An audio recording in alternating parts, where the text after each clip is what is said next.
Assalamu alaikum. C'est Ahlam Dib. Je vais vous expliquer chapitre 5, les forces, partie 3. Avant de commencer, s'il vous plaît, préparez ces outils et suivez ces instructions. Dans cette vidéo, nous allons reconnaître 4 nouvelles forces. On va indiquer leur type et leurs caractéristiques. Aussi, on va citer quelques avantages de la force de frottement. Dans les 2 vidéos précédentes, nous avons abordé des forces telles que la force gravitationnelle ou poids. Cette force est une force qui agit à distance et qui attire tous les objets qui se trouvent sur Terre. Aussi, vous savez la force de tension, qui est une force de contact causée par un fil ou un ressort. D'autres forces de contact sont la réaction normale du support, représentée par le vecteur n ici, et la force musculaire. Pour reconnaître les autres forces, on va faire de petites expériences. Chers élèves, vous pouvez réaliser ces expériences avec nous. Allez chercher, si vous avez, une balle. Bien sûr, vous avez une table.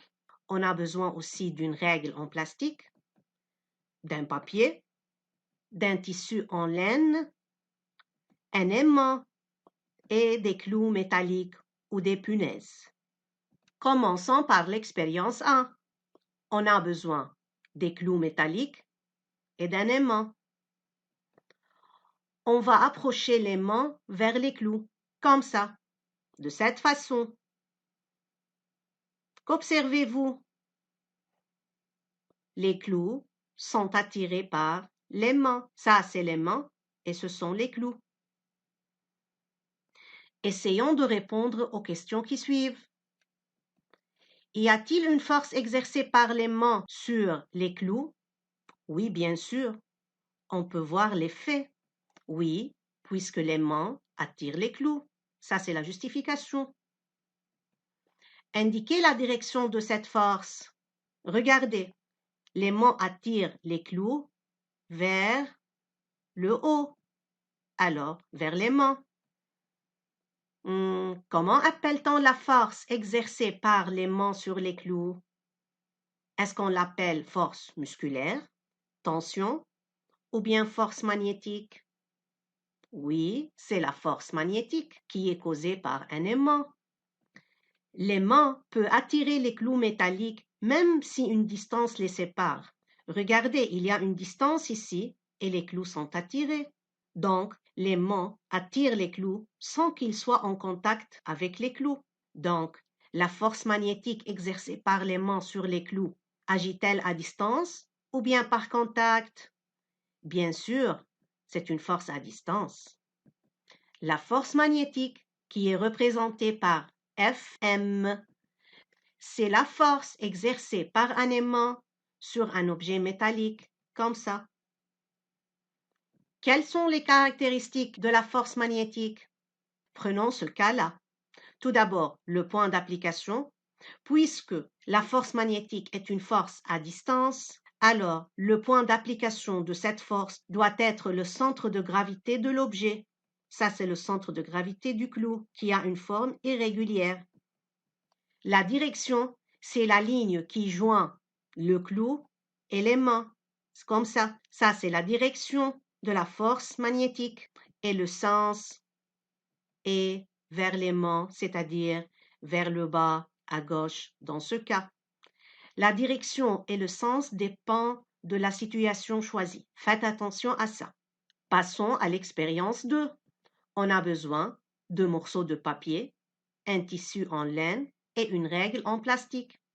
On va approcher la règle en plastique au morceau de papier, comme ça. Y a-t-il une force exercée par la règle en plastique sur les morceaux de papier? Approchez la règle des morceaux. Est-ce que vous voyez un changement? Quelle est votre réponse? Non, bien sûr, on n'observe rien. Maintenant, frottez la règle en plastique avec le tissu en laine, puis approchez de nouveau la règle au morceau de papier. Je vous ai préparé une vidéo pour voir comment ça. Regardez.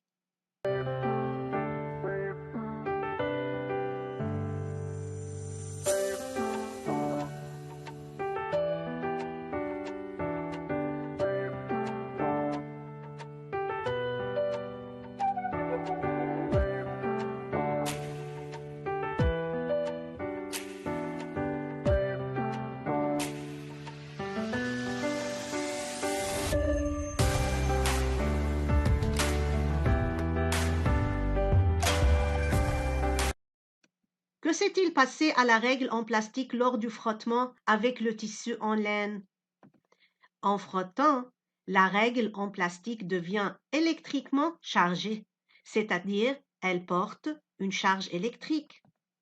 Y a-t-il une force exercée par la règle en plastique chargée sur les morceaux de papier? Qu'est-ce que vous avez observé dans la vidéo?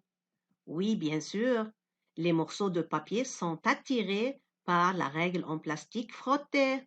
Alors, comment appelle-t-on la force exercée par la règle chargée sur les morceaux de papier?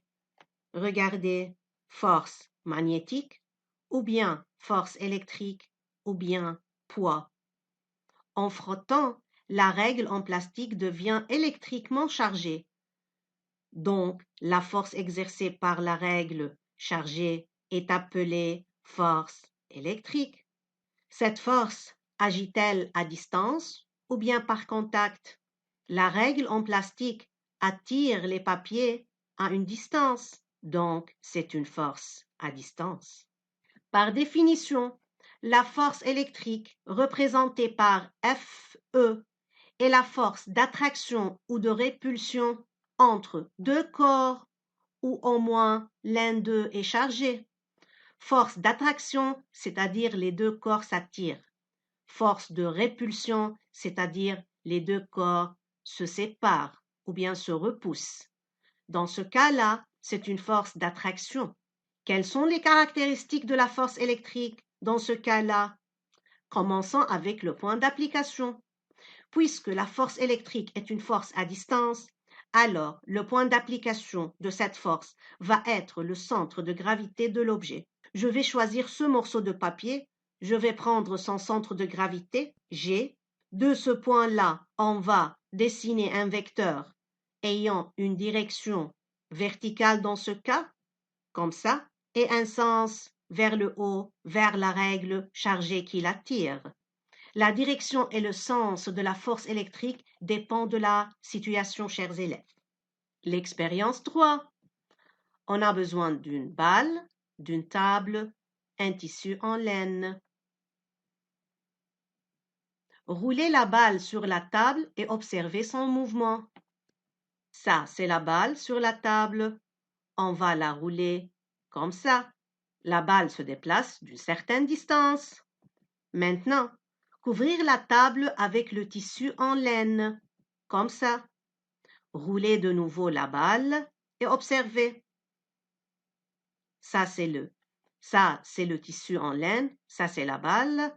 On va la rouler. Elle se déplace, mais avec une vitesse plus petite et la distance parcourue par la balle est aussi plus courte que dans la première situation. Pourquoi? En effet, le tissu en laine est considéré comme une surface rugueuse. Rugueuse, c'est-à-dire n'est pas lisse. Ici, la surface de la table est un petit peu lisse. Ici, la surface n'est pas lisse, elle est dite rugueuse. Y a-t-il une force exercée par le tissu en laine sur la balle ici? Oui, bien sûr, car il y a une différence entre ces deux situations, avec et sans tissu en laine. Alors, le tissu en laine exerce une force sur la balle. Quel est l'effet de cette force? La force exercée par le tissu en laine diminue la vitesse de la balle, n'est-ce pas? Il ralentit son mouvement. La balle parcourt cette petite distance. La force exercée par le support rugueux sur la balle pendant son mouvement est appelée force de frottement. La force de frottement est-elle une force à distance ou bien une force de contact? En effet, le frottement entre le tissu en laine et la balle diminue sa vitesse. Alors le tissu en laine exerce une force sur la balle lorsqu'il est en contact avec elle. Donc, la force de frottement est une force de contact. Pour savoir plus à propos de la force de frottement, on va observer une petite vidéo dans laquelle notre ami Sami a un problème avec son nouveau bateau. Quel est ce problème? Comment va-t-il le résoudre? Voyons ensemble. Le frottement. Pourquoi est-il plus difficile de tirer un bateau sur la plage que dans l'eau? Hey, C'est très difficile de tirer un bateau sur la plage où il y a du sable. Tire-le dans l'eau. C'est beaucoup plus facile. Tu as raison. Tant pis, n'écoute pas. oh, Je suis très fatigué.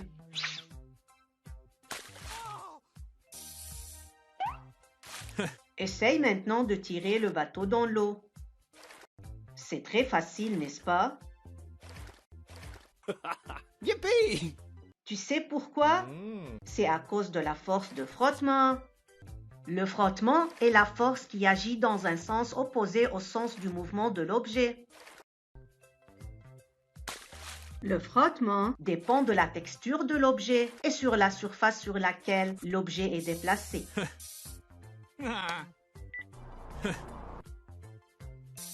Sur les surfaces rugueuses, la force de frottement est plus grande que celle sur une surface lisse. Arg! Tu dis que mon nouveau bateau a une texture rugueuse? No. Malgré que la texture du bateau est lisse, les petites particules de sable sur la plage forment une surface rugueuse. C'est pour cela, lorsque tu tires le bateau sur la plage, les particules de sable causent une force de frottement importante, ce qui rend le déplacement du bateau sur la plage très difficile. En revanche, l'eau de mer, qui est un liquide, forme une surface lisse. Ainsi, lorsqu'on tire le bateau dans l'eau, on a beaucoup moins de frottement. Pour cela, tu tires facilement le bateau dans l'eau. C'est quoi la force de frottement? Représentée par petit f. La force de frottement est la force exercée par les surfaces sur les objets en mouvement sur ces surfaces.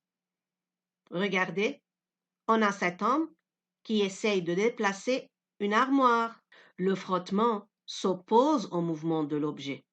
Regardez, l'homme pousse l'armoire vers la droite, la force de frottement l'oppose, c'est-à-dire agit vers la gauche et rend le travail très difficile. Regardez, l'homme est très fatigué. Aussi, de bruit se produit à cause du frottement. Quelles sont les caractéristiques du frottement? Puisque la force de frottement est une force de contact, alors le point d'application de cette force est un point de contact entre l'objet et la surface. Ça, c'est la surface. Ça, c'est l'objet tiré par ce garçon. Ici, c'est la surface de contact. On peut choisir n'importe quel point de contact. On va choisir ce point-là. Ça, c'est le point d'application de la force de frottement. La direction de la force de frottement, c'est le long de la surface. Alors, ça, c'est la surface comme ça. Elle est oblique. Donc, on va tracer le vecteur frottement sur cette surface comme ça. Comme sens, le sens de la force de frottement est opposé au sens du mouvement. Donc, l'homme tire la boîte de cette façon. Ça, c'est le sens du mouvement. Alors, le frottement s'oppose à ce sens et va être comme ça, de cette façon. L'opposé du sens de mouvement. Comme ça aussi, ça c'est le sens de mouvement vers la droite, alors le sens de frottement est vers la gauche. Avez-vous aimé la force de frottement? La force de frottement rend difficile le déplacement des objets et produit de bruit. Alors elle n'est pas utile, n'est-ce pas? C'est pas tout à fait correct. La force de frottement a beaucoup d'avantages. Des avantages? Comment ça? Écoutez, la force de frottement nous permet de marcher normalement. En effet, le frottement entre la semelle des chaussures et la surface du sol nous empêche de glisser, surtout sur des sols glissants. Aussi, le frottement rend possible l'écriture sur un papier. On peut écrire grâce au frottement entre la pointe du crayon et la feuille. Aussi, on peut effacer ce qu'on a écrit à l'aide du frottement entre la gomme et le papier. Et y a-t-il d'autres avantages? Oui, bien sûr. Le frottement nous permet de saisir les objets à la main. Comment ça? Regardez. On peut tenir un verre ou un crayon grâce au frottement entre la surface du verre et la surface de nos mains. Comment ça? La peau de nos mains n'est pas très lisse comme vous sentez. Les empreintes de nos doigts et de nos paumes causent un frottement entre la surface du verre et nos mains, empêchant le verre de glisser et tomber. Si on tient le verre avec de l'huile ou du savon sur nos mains, le verre glisse et risque de se casser. Alors, l'huile et le savon diminuent le frottement entre nos mains et le verre. Aussi, dans la vie quotidienne, les freins ralentissent la voiture et l'arrêtent. Comment ça? Par le frottement entre les pneus et la route. En hiver, on augmente la force de frottement. Comment? En utilisant des chaînes métalliques sur les pneus comme ça. Ces chaînes métalliques augmentent le frottement entre les pneus et la route glissante, ce qui aide le conducteur à bien contrôler la voiture et éviter le glissement sur la neige, la samahallah. Donc, le frottement joue un rôle important dans notre vie. Imaginez votre vie sans le frottement. C'est très difficile, n'est-ce pas? Observez maintenant ce parachutiste. Il porte un parachute et il a sauté de l'avion. Alors ce parachutiste tombe dans l'air. La force de gravité s'exerce sur ce parachutiste et l'attire vers le bas. Mais il existe une sorte de frottement entre ce parachutiste et les particules de l'air qui se trouvent ici. Ce frottement s'appelle la résistance de l'air. Donc, la résistance de l'air est le frottement entre les particules d'air et un objet ayant un mouvement dans l'air. Lorsqu'un corps tombe dans l'atmosphère sous l'effet de la pesanteur ou la gravité, il est également soumis à la résistance de l'air. Comme le frottement, la résistance de l'air s'oppose au mouvement de l'objet. Le mouvement de l'objet est vers le bas, le mouvement du parachutiste ici est vers le bas, alors la résistance de l'air travaille vers le haut. En effet, les parachutistes utilisent la résistance de l'air pour ralentir leur chute et pour tomber doucement au sol. Observez cette petite vidéo qui nous explique comment fonctionne un parachute.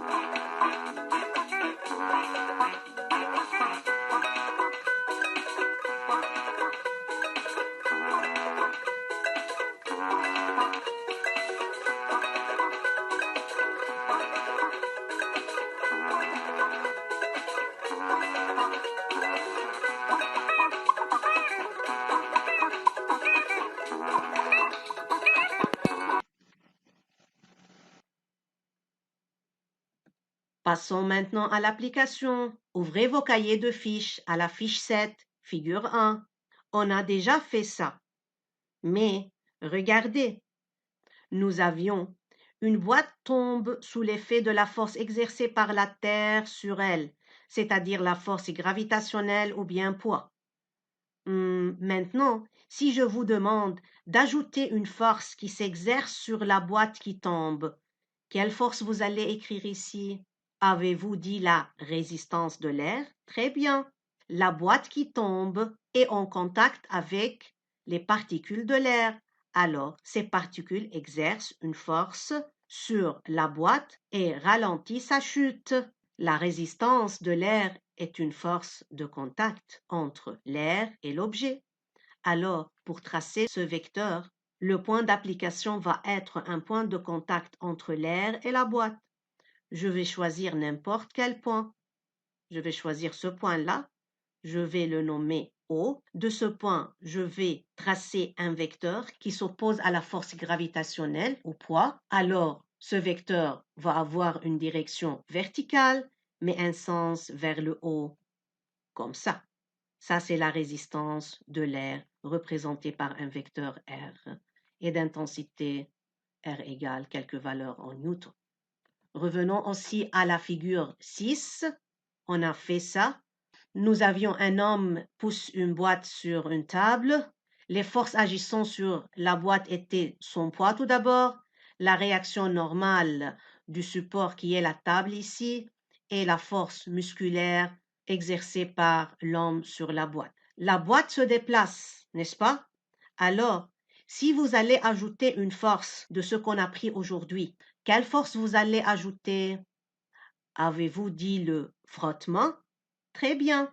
Le frottement est-il une force de contact ou bien à distance? Le frottement est créé lorsque la boîte se déplace sur la table, donc c'est une force de contact. Pour tracer le vecteur frottement, on a besoin d'indiquer le point d'application qui est un point de contact entre la boîte et la surface. Ça, c'est la surface de contact entre la boîte et la table. Je vais choisir ce point-là, je vais le nommer S. Pour tracer le vecteur frottement, il faut regarder le sens du mouvement. Alors la boîte se déplace comme ça vers la droite. Alors pour tracer le vecteur frottement qui s'oppose au mouvement, on va le tracer de cette façon vers la gauche. Et ça, c'est le vecteur frottement représenté par petit f. Donc la direction de cette force est horizontale, le sens est à gauche et ça, c'est l'intensité. Passons maintenant à la figure 3. Dans cette figure, nous avons un clou. Le point G est le centre de gravité du clou. Regardez, ça c'est un clou ayant une forme irrégulière. C'est pour cela que nous avons donné le centre de gravité qui est G ici. Par ce point, on a relié le clou à un fil et ce clou est attiré par un aimant. Combien de force s'exerce sur le clou dans ce cas-là? Le tableau montre qu'il existe 3 forces. S'il vous plaît, chers élèves, prenez 6 minutes pour remplir ce tableau et pour représenter les forces agissant sur le clou. Passons à la correction. La première force qui s'exerce sur le clou est bien sûr la force gravitationnelle ou bien le poids. On sait ça par cœur. C'est une force à distance. Le poids est représenté par un vecteur ayant comme point d'application le centre de gravité G. On trace un vecteur vertical descendant comme ça. Donc, le centre de gravité, c'est le point d'application, direction verticale, le sens est vers le bas et d'intensité, une certaine valeur en newton. Quelle est la deuxième force qui s'exerce sur le clou? Le clou est tenu par un fil ici, n'est-ce pas?